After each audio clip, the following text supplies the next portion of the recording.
মির্চি নিবেদন Friday classics. একটা গাল ভরা নাম আছে ঐশী পিন্টুর দাদু, ত্রিদিবেন্দ্র নারায়ণ গুহ মজুমদার। ডান্ডাটা দে, ওটা থাকবে দাদুর ঘরে, আর 7 দিন তোর সব খেলা বন্ধ। দাদুর কি হয়েছে মা? পিন্টু না জিজ্ঞেস করে পারল। দাদুর খাট খালি।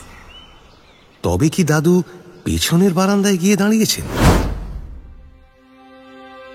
মির্চি ফ্রাইডে ক্লাসিক্সে আজ শুনবেন সত্যজিৎ রায়ের লেখা একটি ছোট গল্প, পিন্টুর দাদু।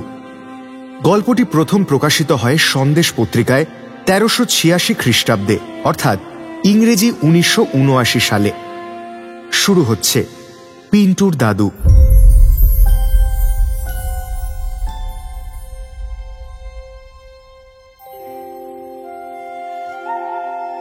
পিন্টুর আফসোস এইখানে, তার বন্ধুদের মধ্যে অনেকেরই দাদু আছে, কিন্তু কই, তাদের কেউই তো তার নিজের দাদুর মতো নয়।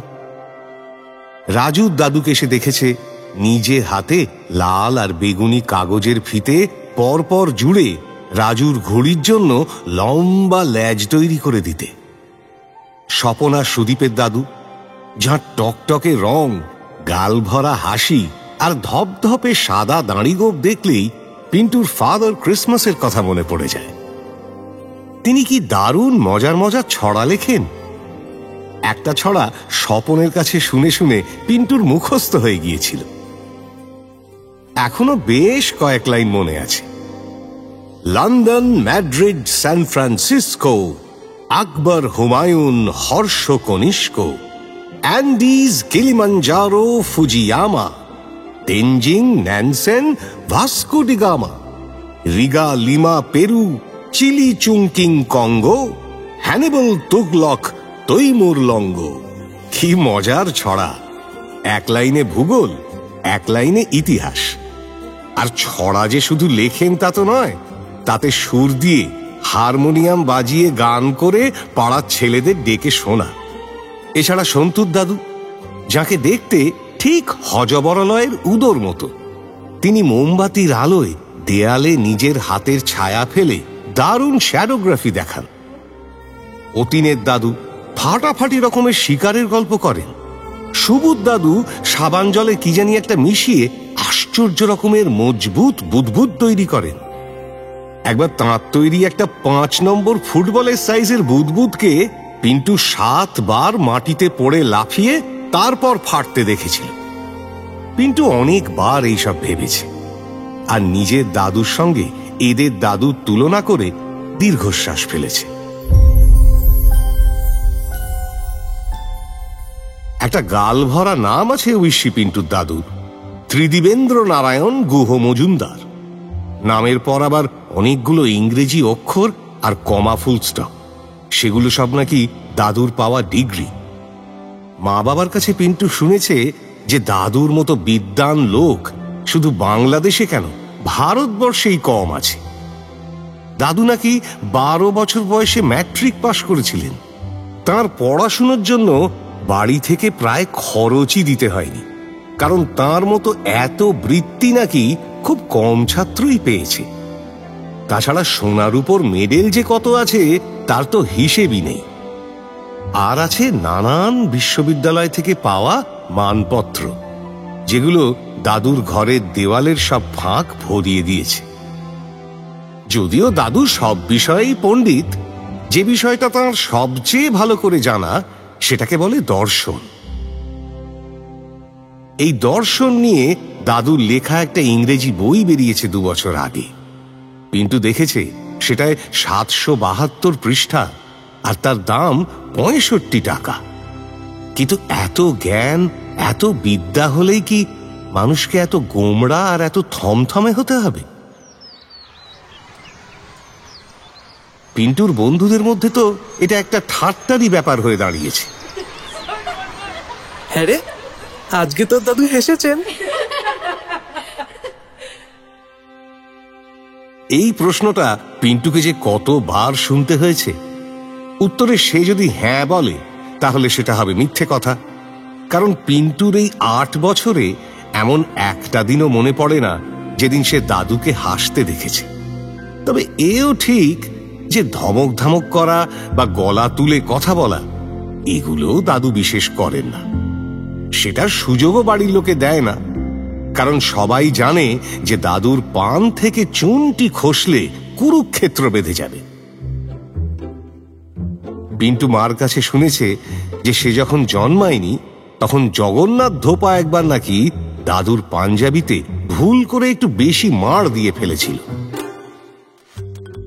তাতে দাদু তার কাঁঠাল কাঠের লাঠি দিয়ে প্রথমে জগন্নাথকে পেটান, তারপর তার গাধাকে পেটান। গাধাটা কি দোষ করলো সেটা আর কারুর জিজ্ঞেস করার সাহস হয়নি।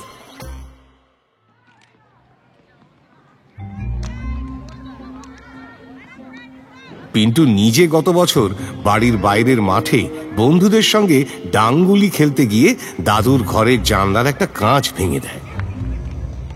দাদু তখন সারাদিনের লেখাপড়ার কাজের পর বিছানায় হাত পা ছড়িয়ে শুয়ে সবাসনে বিশ্রাম নিচ্ছিলেন। সেই সময় গুলিটা কাঁচ ভেঙে ঘরের ভেতরে এসে পড়ে।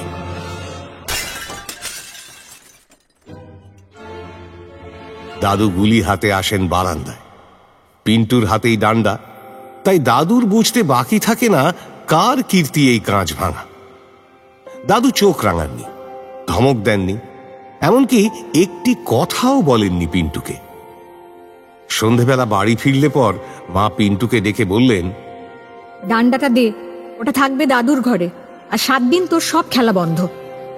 পিন্টুর চোখে জল এসে গিয়েছিল। 7 দিন খেলা বন্ধের চেয়েও বেশি আফসোস হয়েছিল ডান্ডা গুলিটার জন্যে, বিশেষ করে গুলিটা। শ্রীনিবাস কি সুন্দর করে দা দিয়ে ছুঁচলো করে কেটে দিয়েছিল দুটো দিক। এত ভালো গুলি এই তল্লাটে আর কারুর নেই। অথচ পিন্টু জানে যে দাদু ছেলেবেলায় এরকম ছিলেন না। বাড়িতে একটা অনেক দিনের পুরনো বিলিতি ফটো অ্যালবাম আছে, যার মোটা মোটা পাতার পাশগুলোতে সোনার জল লাগানো। সেই অ্যালবামে দাদুর একটা ছবি আছে 62 বছর আগে তোলা। তখন দাদুর পিন্টুরই বয়স। তাতে দাদুর পরনে হাফ প্যান্ট, মুখে হাসি, আর হাতে একটি হকি স্টিক। তার তখনকার চেহারার সঙ্গে পিন্টুর নিজের চেহারার আশ্চর্য মিল, সেটা পিন্টু বেশ বুঝতে পারে। সেই হাসি খুশি খেলুড়ে খোকা বয়সের সঙ্গে সঙ্গে এমন হয়ে গেল কি করে? দাদু যে সবসময় পিন্টুদের বাড়িতেই থাকতেন তা নয়। পিন্টুর জ্যাঠামশাই আসামে জঙ্গল বিভাগে বড় চাকরি করেন।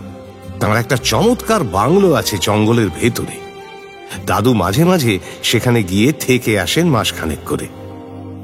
যাবার সময় সুটকেস বোঝাই বই আর খাতা নেন সঙ্গে, আর যখন ফেরেন তখন খাতাগুলো লেখায় ভরে যায়। যে সময়টা তিনি থাকেন না সে সময়টা বাড়ির চেহারাই পাল্টে যায়। পিন্টুর দিদি রেডিওতে সিনেমার গান শোনে, দাদা হপ্তায় 2টো করে ফাইটিং এর ছবি দেখে, বাবার চুরুট খাওয়া বেড়ে যায়, আর মা দুপুর হলেই পাড়ার সদু মাসি লক্ষ্মী মাসিদের ডেকে এনে দিব্যি খোশ মেজাজে তাস খেলেন আর আড্ডা দেন। দাদু ফিরে এলেই অবশ্যই আবার যেই কে সেই।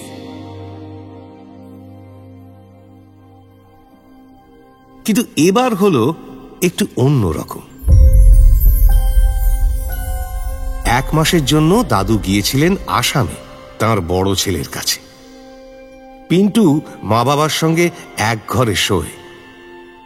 দাদু ফেরার 2 দিন আগে মাঝরাত্রিরে ঘুম ভেঙে গিয়ে পিন্টু শোনে মা বাবা দাদুকে নিয়ে কথা বলছেন। পিন্টু মটকা মেরে পড়ে থেকে প্রায় 5 মিনিট ধরে কথা শুনল, কিন্তু বাবা অনেক শক্ত শক্ত ইংরেজি কথা ব্যবহার করাতে অনেক কিছুই বুঝতে পারল না। তবে এইটুকু বুঝল যে দাদুর কি একটা অসুখ করেছে। 2 দিন বাদে অসুখ নিয়েই ফিরলেন দাদু। বাবার সঙ্গে ডাক্তার রুদ্র স্টেশনে গেলেন দাদুকে আনতে। বাবার অ্যাম্বাসেডর গাড়িতেই দাদু ফিরলেন, আর তাঁকে গাড়ি থেকে ধরে নামালেন বাবা আর ডাক্তার রুদ্র। তারপর ধরে ধরে সিঁড়ি দিয়ে বারান্দা, বারান্দা থেকে বৈঠকখানায়, বৈঠকখানা থেকে দোতলার সিঁড়ি, আর সিঁড়ি উঠে দাদুর ঘরে নিয়ে গিয়ে তাঁর বিছানায় তাঁকে শুইয়ে দিলেন। পিন্টু ঘরের দরজায় দাঁড়িয়ে ব্যাপারটা দেখছিল। এমন সময় মা এসে তার মাথায় হাত দিয়ে নরম গলায় বললেন, এখানে না, নিচে যাও। দাদুর কি হয়েছে মা? পিন্টু না জিজ্ঞেস করে পারল না। অসুখ। অথচ পিন্টুর দেখে মনে হয়নি দাদুর কোনো অসুখ হয়েছে। অবশ্যই এটা ঠিকই যে দাদুকে এইভাবে পরের কাঁধে ভর করতে কোনো দিন দেখেনি পিন্টু। তাহলে কি পায়ে কোনো চোট পেয়েছেন? জেঠুর বাংলোর বাইরে যদি একা হাঁটতে বেরিয়ে থাকেন দাদু, তাহলে জঙ্গলের মধ্যে খানাখন্দে পড়ে চোট পাওয়া কিছুই আশ্চর্য না। কিংবা যদি সাপ টাপ বা বিছে টিছে কামড়ে থাকে, তাহলে অবশ্যই অসুখ হতে পারে।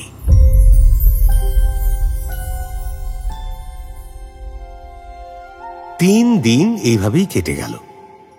পিন্টুর শোবার ঘর একতলায়, দাদুর ঘরের ঠিক নিচে। পিন্টুকে ওপরে যেতে দেওয়া হয় না, কাজেই দাদুর অসুখ কেমন যাচ্ছে সেটা জানার উপায় নেই। দিদি কিংবা দাদা থাকলে হয়তো জানা যেত, কিন্তু দিদি কলকাতার হস্টেলে, আর দাদা তার বন্ধুর সঙ্গে বেড়াতে গেছে রানীক্ষেত। গতকাল রাতে পিন্টু দাদুর ঘরে একটা কাঁসার গেলাস কিংবা বাটি মেঝেতে পড়ার শব্দ পেয়েছে, আর আজ সকালে ধূপ ধাপ শব্দ শুনে মনে হয়েছে দাদু হাঁটছেন। তাহলে আর দাদুর এমন কি অসুখ?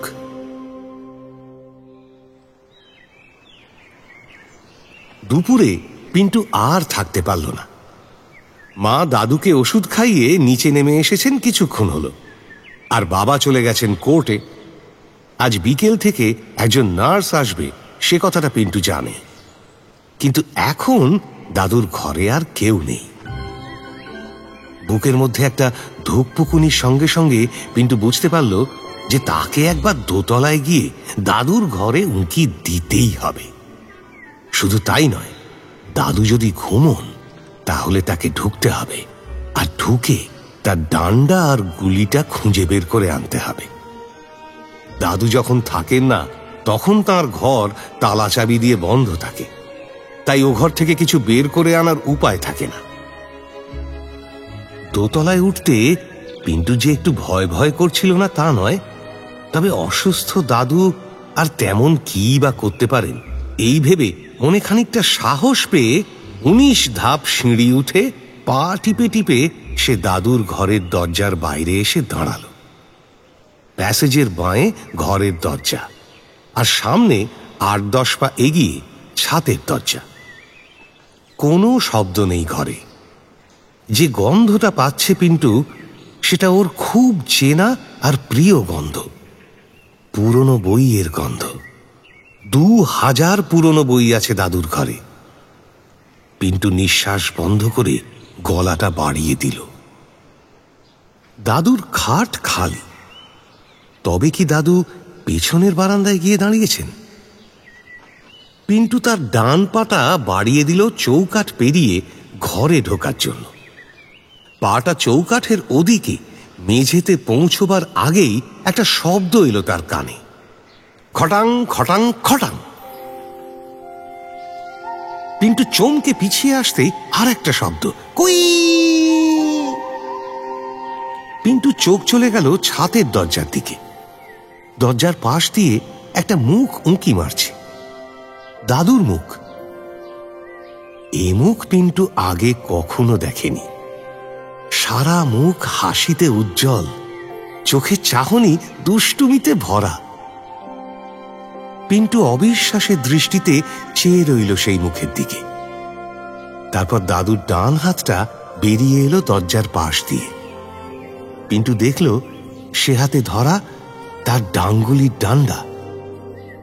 এবার দাদু পিন্টুকে আসবার জন্য ইশারা করে দরজা থেকে সরে গেলেন। পিন্টু ছাদের দিকে এগিয়ে গেল। বেশ বড় খোলা ছাদ, ছাদের মাঝখানে রাখা শ্রীনিবাসের তৈরি কাঠের গুলি। দাদু পিন্টুর দিকে চেয়ে একবার হেসে হাতের ডান্ডাটা গুলির দিকে তাক করে মারলেন। গুলিতে লাগলো না ডান্ডা। তারপর আবার মারতেই গুলি ঠিক মোক্ষম জায়গায় বাড়ি লেগে সেটা বাঁই বাঁই করে ঘুরতে ঘুরতে ছাদের 4 হাত ওপরে উঠল। আর ঠিক সেই মুহূর্তে দাদু চালালেন ডান্ডা। ডান্ডার বাড়ি লেগে গুলিটা ছাদের 50 হাত পশ্চিমে সুপুরি গাছটার মাথার উপর দিয়ে সন্তুদের বাড়ির দিকে সাঁ করে চলে গেল উড়ন তুবড়ির মতো। তারপরেই শুরু হলো দাদুর খিলখিলে হাসির সঙ্গে হাততালি আর লাফানি। পিন্টু ছাদ থেকে নিচে নেমে এলো। মাকে ঘটনাটা বলতে মা বললেন, ওটাই নাকি দাদুর অসুখ রে। এরকম অসুখ নাকি মাঝে মাঝে বুড়োদের হয়, তখন তার আর বুড়ো থাকে না, খোকা হয়ে যায়। যাই হোক, পিন্টু আজ প্রথম তার বন্ধুদের বলতে পারবে যে সে তার দাদুকে প্রাণ খুলে হাসতে দেখেছে।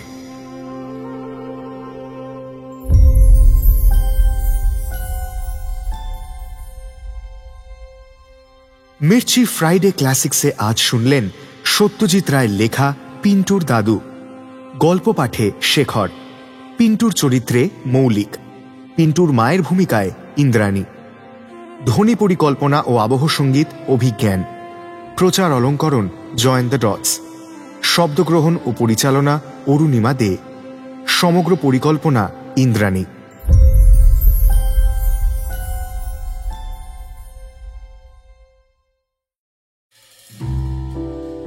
মির্চি নিবেদন ফ্রাইডে ক্লাসিক্স।